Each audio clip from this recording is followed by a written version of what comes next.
So before I begin, I would like to introduce some Holy Family faces in the crowd, if you'll allow me to do that for a minute.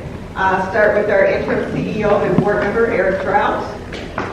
Board member, John Mosef, who likes to take pictures. Our member of our school board, Veda Tornegay. Our chief development officer for Holy Family Ministries, Cynthia Schmidt. Our assistant principal, Sheila Wilson. Our educational recruiter, Ronald Martin. So thank you all for coming to support me, and I'm going to go get started. So I'm going to watch time. So, okay, thanks, Lynette. All right. All right, so starting with the background for Holy Family School. Our school was established in 1985 through the church congregation of Holy Family Lutheran Church. And that congregation is in Cabrini Green. Cabrini has changed drastically, as you may know. It used to be low-income housing development, and now it is Gold Coast condominium area. But the residents of the church got together and they started our school. We are unlike many of your schools in the fact that we are nomadic. We never really had our school in the church. We always moved wherever we could find space. And so over the years, we've had about 3 or 4 locations before we reside where we are now in North Lawndale. And this is our current location, 3415 West Arlington Street. North Lawndale is a lot like Cabrini used to be, very much low-income population. The average family makes about $20,000 or less in North Lawndale, headed by a single-parent working mom. At the close of the year, we ended with 277 students. That's 60 preschool students and 217 K through 8th grade students. We were asked to talk about value proposition in one of our classes, and so it's, for me, notable that we are a safe and affordable faith-based school with year-round programming for our students.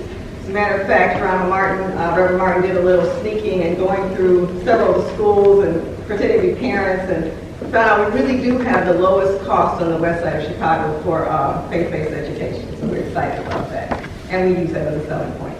This is our building. It was built construction started in 2007. We moved in 2008, and it is 3-tiered, kindergarten, preschool on the first floor, first, second, third on the second floor, fourth and middle school on the top floor. Some of you have been to our school before for basketball games through our Lutheran School Network, and we do rent out our gym, so just so you know, we make some money. Feel free to call us for gym rental. Our vision, mission, and values.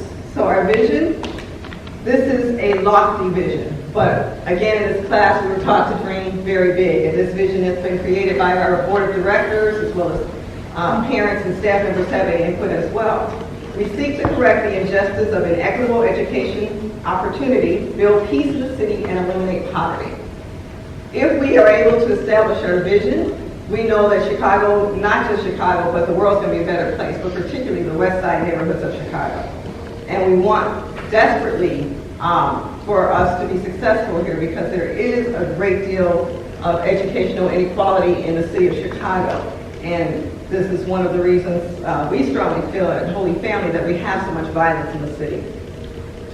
Our mission, we provide opportunities for children and adults from Chicago's underserved neighborhoods to excel academically, grow spiritually, expand life experiences, and become effective leaders. And I'll tell you more about that when we talk about our programs that we offer. And our values, vision, a culture of calm, excellence, continuous improvement, community, integrity, and service.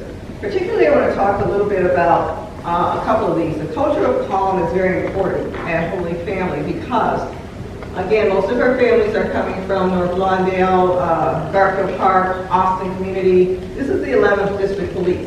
If you ever Google 11th District, you will be afraid, so don't. But when you hear on the news about the shootings, this is where we are. This is exactly where we are, as well as you'll hear about shootings in Inglewood, but you hear about shootings in Lawndale and Garfield Park. So it's very important that our children come to school and we have a culture of calm. We start every day with our announcements, our prayer, pledge, mission statement, but we also do daily meditation. And the daily meditation is always led by a staff member. And this year we opened it to students. It was very exciting to see the children who wanted to do daily meditation. They did a great job with it too. But that calm is often repeated throughout the day when kids are having problems and they come into my office or Ms. Wilson's office. The first thing we do is just make them sit silently, because we really can't get to the bottom of whatever the problem is if they're all hyped up. And so just sit silently for a while, and then we begin to talk. And sometimes we meditate, and we usually pray, because that's part of what we have to do to get them back on track. The other one I'd like to talk about is this continuous improvement. We are never in the land of the done. We are always in the land of the doing. And that is something that we want our students to know, our staff to know. I once had a teacher tell me, is it ever good enough? I said, no. We're always improving. There's always room for growth. And that goes for me, for the children, for the parents, and for everybody at Holy Family. And so to that end, we're always looking for new ways to better ourselves. And this program here has provided some ways for us to do that as well. Our ministry and our programs. So our school is funded through tuition, which is really less than about a fourth of where the money comes from. Because as I told you, our families are low-income families. But we definitely believe that they have to have skin in the game, because what you pay for, you value. What you get for free, you take for granted. And so everybody pays something in Holy Family, whether it's as little as $20 a week or $30 a week for copay, or whether it's the highest level, if they're able to afford it, would be something like $4,000 for the year. But most families are around $2,000 for the school year is what they're paying to us. We have a huge, wonderful board of directors, partnering churches in our business office called Holy Family Ministries, that really raises the bulk of the money to keep us operating effectively throughout the year. And we operate 4 programs and the store. The school, which is our only faith-based program in the building, is K through 8. And Little Learners Academy, which is our preschool program, opened in 2008 when we moved into the school building. That one is primarily state subsidized and fundraised through our ministry's office and our board of directors. Adventures in Learning, which is our after-school program, our summer camp program. We run a winter camp and a spring break camp as well. And those programs are heavily subsidized through the state, but also fundraised through our board of directors and ministry's office. The Peace Exchange, which is a high school connection. One of those ways that we talked about for making sure that we can help bring peace to the city of Chicago is to teach children about peace. Of course, we teach our own students, but we reached out to high schools in the area, and we established a program where high school students could find, or learn about peaceful, nonviolent conflict resolution skills, and not just learn it for themselves, but also take it to all schools around the city of Chicago. They study for about a year, and then they culminate in a travel, a worldwide travel. So they've gone to Myanmar, and they've gone to Nicaragua and South Africa. John, do we know where they're headed this year at all? Maybe India. India. And then there's Lucille. Lucille Resale Shop in Arlington Heights. It's actually named after the mother of Charles Infeld, who's our pastor, and Susan Work, who was our CEO. And so they named it after her. And all of the proceeds at Lucille do get back into Holy Family. And so we're very proud of that resale shop also. So strategic opportunities, priorities that I set as I went through this year for Holy Family. The first one is absolutely increase enrollment. If our school is full, it holds about 365 to 370 students. And so my goal is by 2020 to have it full, holding 365 students. Every classroom at full capacity with a waiting list is what I'd like to see happen. That is not an easy goal. That is not one to take lightly, but I believe it is actually something that we can do. And I know that we can do it through the use of retention, recruitment strategies, marketing strategies, word of mouth, prayer, and all of those things that it's going to take, as well as networking. Strategic priority number 2 is to improve the student retention rate.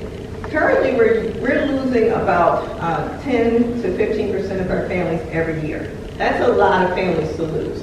And we're losing families due to movement out of North Lawndale, moving out of the state of Illinois recently too. But also just if they lose a job, they can't pay, and so then they have to go somewhere else.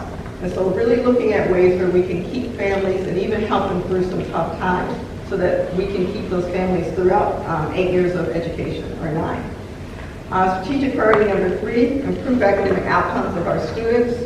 Our students come to us typically from Chicago Public Schools. They are usually 1 to 2, sometimes 3 years below where they need to be when they come to us. And so we work very hard to try to get them where they need to be by the time they leave us, and hopefully that's 7th or 8th grade areas where we're keeping them that long. Right now, currently, our children are scoring about 45 to 55 percentile on NWA math tests, and we would like to see that rise and climb. But we're proud because, again, they came to us at 10% or 20%, so we know we're making some progress. We would just like to get them up to be able to get their first choice schools in. And finally, supporting our students with the social emotional needs. We have a lot of trauma in our families. We have a lot of behavior issues with our students. And it comes from the neighborhood they live in, reside in, as well as what's happening in our household. And so our goal is really to employ we actually have a counselor now through youth guidance counseling that works with our kids 2 days a week. And we'd like to see long-term also the help of a social worker to really help those families with financial issues, housing issues, sometimes clothing issues, some of the needs that are not being met through the time that the social worker counselor works with us. So professional development goals for myself. We learned through the Balanced Leadership Framework. There are about 21 of these. And my 3 that I like to focus in on are focus, flexibility, and input. Focus is establishing clear goals, keeping everybody on those goals. Flexibility, really allowing for the needs of the current situation to show itself and allow dissent. I got to work on that one. And input, all stakeholders always involved in every decision making, as much decision making as possible, so that the stakeholders can own those decisions too. So here are a few key takeaways. Leadership is an inside job, and self-reflection is important. A wise person by the name of John David once told me self-care is really important, because if you don't really take care of yourself, you don't have a lot of patience for others either. And I remembered that, and I've been working on that. Social media will open our world up, or open our school up to the world. We've really got to work on that a lot, because we're at the baby steps with social media. And the growth mindset, which is absolutely critical for an organization to survive and thrive, has been something that I'm absolutely adopting. So this is Holy Family. You see pictures of the Peace Exchange in the far corner. One of our wonderful families at reading night, some of our staff members, Little Learner, and our this year's 8th grade graduation class. This is where you can find us. Please look for us. The Peace Exchange, Holy Family Ministries, HFM, and Shop Lucille. Are there any questions? Yes, Dawn. How many students you say enrolled in your Little Learners Academy transition over to first grade? Not as many as we'd like. Probably about anywhere from a third to a fourth. It depends on the year. The issue is the money. Subsidy, heavily subsidized preschool. We do take subsidy money for kindergarten too. I think a lot of our parents are just like, well, what's going to happen next year? I can't afford it. And a lot of our preschool parents are young teen moms, like 18, 19, 20, very young moms. Are you able to track the children as they leave your school to go into high school, on to college, and then develop the donor base, maybe, or the support base from them to help your school out in the future? That's a long-range plan. That is one of our goals as well. We actually don't have a specific person just set aside for alumni tracking and relationships, but we are working on that. And we're doing better. And that's one way that we want to use social media, because we're finding a lot of our kids through Facebook. And so once we can find them and stay in touch with them, then we're able to track them and see how they've done. We're fortunate enough that we have a lot of students who still live in the city of Chicago, so they come back and see us, and then we kind of start taking those, where are you, what did you do, who do you know, those kinds of things. But we do need specifically a person whose job it is to reach out to these alumni and really keep track of them. Yes. Is there still a linkage between the Holy Family School and the academy in Indiana that Pastor Infeld used to send? Oh, that's Culver Academy you're referring to. What? Culver Academy? I think you're referring to Culver. That's in Indiana. It was Culver. Yeah, I'm sure it was. Oh, We used to send a lot of students to Culver Academy. And no, we don't have that clear-cut tie or pathway there anymore. The funding is an issue, but we have actually we just had one of our students graduate from Culver, she's in Marquette now. So we're still working on trying to get more of our students to Culver. We also have created relationships with Phillips Exeter Academy as well. So we're working on that one too. Thank you very much. Thank you. Thank you, everybody.